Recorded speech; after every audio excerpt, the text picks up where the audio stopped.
All right, Navy might be as good an independent school as there is in the country.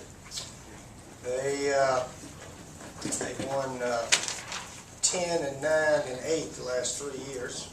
I think they beat Notre Dame a couple of times, and they're leading the nation in rush offense right now. They run the triple option, fullback, quarterback, pitch guys. So we're going to have our hands full slowing down these guys.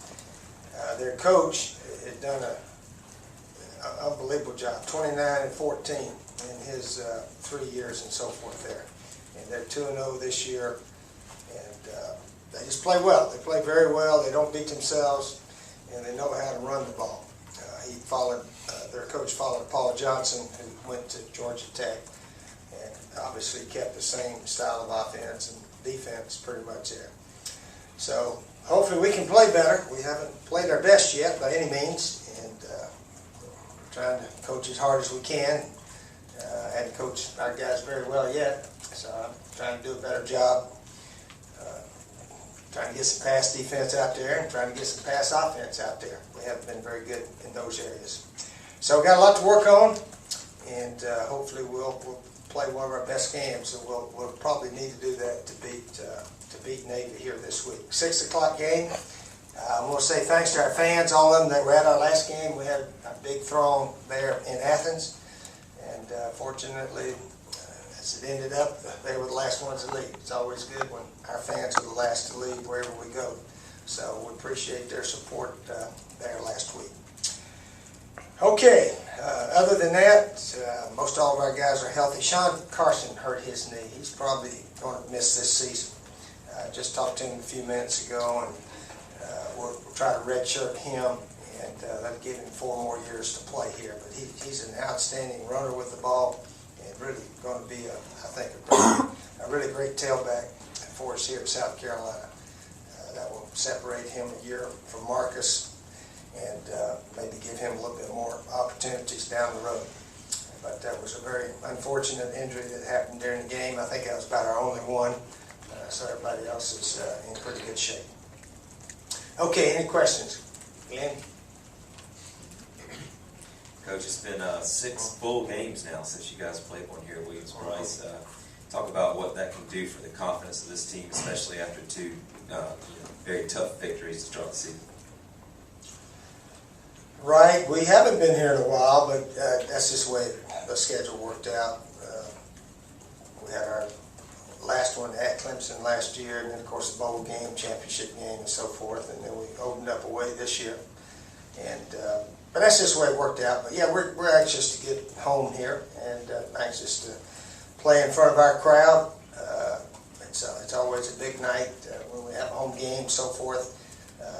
But we're thinking about trying to play football a little bit better. That's what we're trying to think about right now. Trying to block, tackle, throw, catch, all those kind of things a little bit better than what we've been doing. So, but we do have a good win behind us. We have an excellent win behind us, and if we can improve from right here on out, maybe something big can happen this year. Who knows? Coach, this is a case where you have to play assignment football defensively? Yeah, I think so.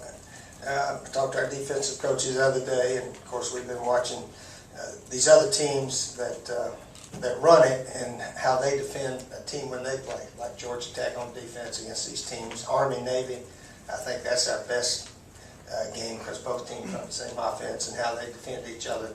So we got an idea. We got an idea of how to do it, and Coach Johnson, of course, has played against this style during his defensive career. So we'll have a plan in place, and we just got to play fast and play assignment the ball and get after them. And that's what we got to do. Prior to the Georgia game, last week you praised Boise State for the way they played football, play the game right. You see the same qualities in this Navy football team, the way they played with discipline? A little bit, yeah, a little bit. Yeah, Navy takes care of the ball. They get the most out of their players.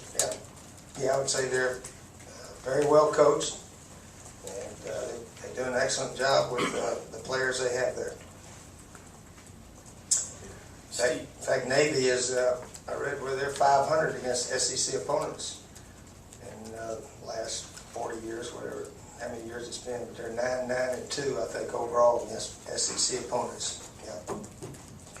Steve, with your passing game, is it a case of just maybe shortening up the field more? Is it just get more consistent quarterback play? What seems to be the solution?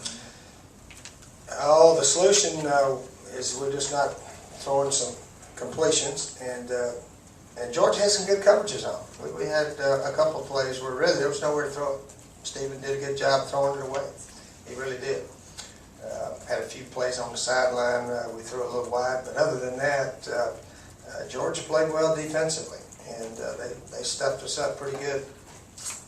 Give those guys credit. Coach, after the Alabama game last year, you talked about not having a letdown. Is that something that you talked to? I mean, just sort of being on guard against a team like Navy, especially with kind of what happened with Clemson last week against a team that runs a similar style of offense. Well, those teams, they play well no matter what you did the week before. If you win, lose, or tie, well, you can't tie anymore. But anyway, no, we were not in any letdown mode around here. We didn't play a very good game last week. We had some big plays, and that's the only reason we won. So we got a lot of coaching to try to do, and hopefully our players realize we need to play a whole lot better, or we'll be in trouble. Coach, while you do say there's room for improvement, are you at least pleased that in previous years, a close game like you had against Georgia down there, maybe you guys wouldn't have closed that game out, but you found a way to close out a good team like Georgia? Does that at least make you... Well, it was encouraging that, yeah, we were behind in the fourth quarter and ended up winning. That's very encouraging. We haven't done that much around here. So that drive, you know, we had three big plays in the drive. It wasn't like we just went right up and down the field. We had the interference to start with, and then Stephen rolled out and hit ace on a beautiful scramble play, and then Marcus had the big run down to the 1-2 yard line there. So anyway, it was nice that happened. And we got Melvin, got the big play and so forth. But we need to concentrate on shoring up our defense and our offense. We need to throw the ball much better and so forth. I don't know how long we keep getting all these big plays, but we've had, basically we had 4 touchdowns, 3 from the defense and 1 from Melvin in the fake punt. So we're trying to play a little bit better offensively around here. Steve, you said after the game Saturday night that you weren't a very good team now, but isn't one of the marks of a good team to still find ways to win, even when you're not playing your best? Well, 56, 37, 45, 42. That's where we're at right now. You know, I'd like to hopefully get down to 31 to 7 or 10. That's what we'd like to get to if we could, or whatever. You know, we make some big plays, and then next thing you know, the other team scored again. So we've got to shore up our pass defense, and we got to throw the ball better. Special teams has been pretty good. Our kickoff coverage got bad again last week. We still got guys not hustling down the field as well as they should. So that was discouraging. So anyway, we got a lot of coaching to do this week. See if we can perform at a higher level than what we've been doing.